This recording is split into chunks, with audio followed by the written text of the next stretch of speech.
Assalamualaikum warahmatullahi wabarakatuh. Perkenalkan, nama saya Rani Noviandani, anggota dari kelompok 6.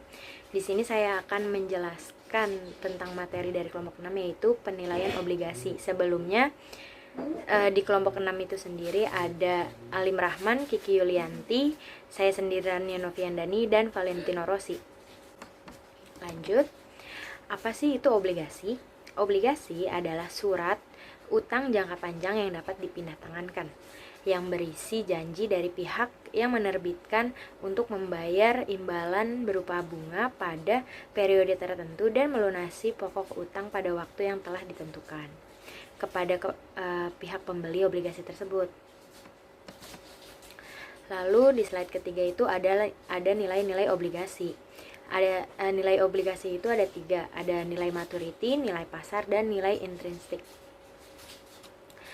Ya, nilai maturity itu sendiri yaitu jatuh tempo, atau nilai maturity adalah tanggal di mana nilai par harus dibayar, yaitu suatu tanggal yang ditetapkan di mana pada saat tersebut penerbit wajib untuk melunasi nilai nominal obligasi.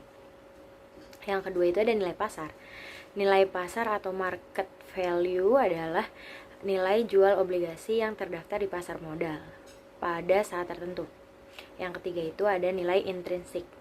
Nilai yang diestimasi dengan mendiskonto semua aliran kas yang berasal dari pembayaran kupon ditambah pelunasan obligasi sebesar nilai par pada saat jatuh tempo. Di slide selanjutnya akan dijelaskan oleh teman saya. Terima kasih.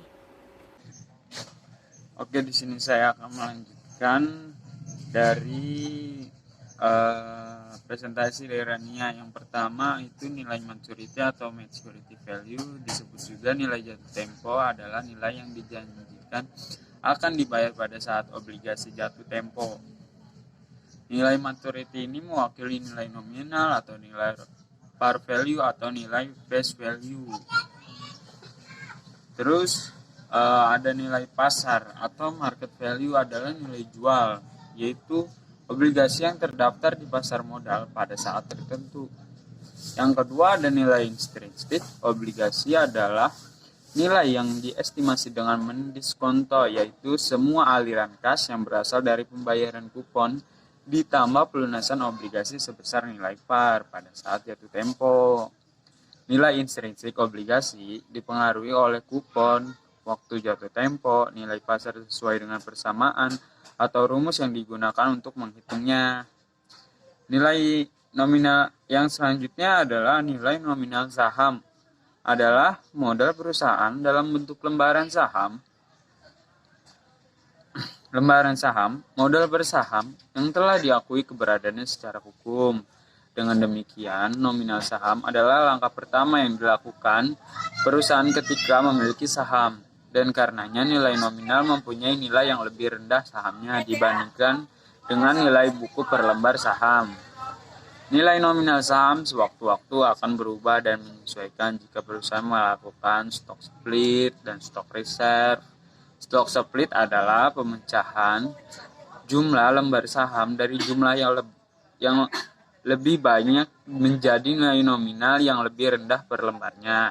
Secara profesional, seperti contohnya perusahaan Stronger melakukan stock split 1:5, artinya perusahaan membagi lembar saham menjadi 1:5 dari yang awalnya harga saham per lembar 5.000 dipecah menjadi 5 bagian dengan nilai nominal yang lebih rendah sebesar 1.000 menjadi 5 lembar.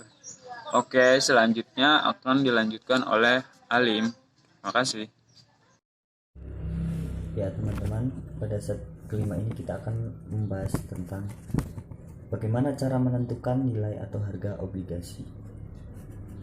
Menentukan nilai atau harga obligasi dapat kita tentukan dengan yang pertama, yaitu menentukan nilai sekarang dari pendapatan kupon yang diperoleh setiap tahun. Kupon obligasi atau obligasi kupon sendiri merupakan obligasi yang membayar kupon, di mana kupon itu sendiri merupakan suatu bunga yang dibayarkan satu obligasi setiap periode. satu periode terdiri dari 1 tahun ataupun setengah tahun.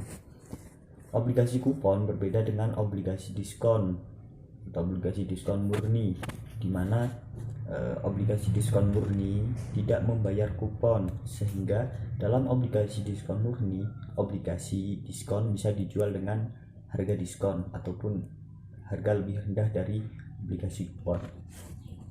Yang kedua, kita menentukan nilai sekarang dari nilai pasar yang diperoleh pada saat obligasi jatuh tempo.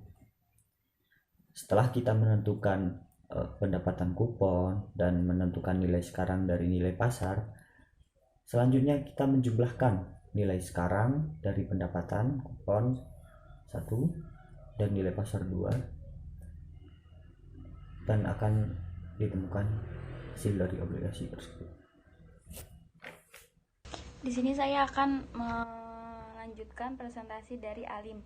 Nah, yang selanjutnya itu ada perbedaan antara utang dan ekuitas. Nah, dari sini tuh pengertian dari ekuitas itu sendiri adalah tuntutan atau bagian hak pemilik terhadap aktivitas perusahaan, yaitu selisih antara aktiva dan kewajiban perusahaan.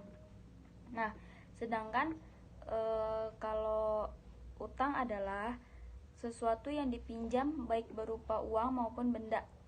Nah, perbedaan di antara kedua ini adalah kalau utang itu satu, tidak memiliki kepentingan atas kepemilikan saham. 2, kreditur tidak memiliki hak suara. 3, bunga merupakan biaya untuk melanjutkan usaha dan dapat mengurangi besarnya pajak yang dibayar. 4, kreditur memiliki hak secara hukum bila pembayaran bunga dan pokok pinjaman gagal dilaksanakan. Yang kelima, kelebihan utang dapat mengakibatkan masalah keuangan dan kebangkrutan. Nah, kalau ekuitas itu perbedaannya adalah 1, memiliki kepentingan atas kepemilikan saham. Yang kedua, pemegang saham memiliki hak suara untuk memilih dewan direksi dan masalah lainnya. Yang ketiga, dividen bukan merupakan biaya untuk menjalankan usaha dan tidak dapat mengurangi pajak. Yang keempat, dividen bukan merupakan kewajiban perusahaan. Pemegang saham tidak memiliki hak secara hukum bila dividen tidak dibayarkan. Yang kelima, perusahaan yang sumber dananya seluruhnya dari pemegang saham tidak dapat bangkrut karena perusahaan tersebut tidak punya utang. Nah, itu perbedaan antara utang dan ekuitas.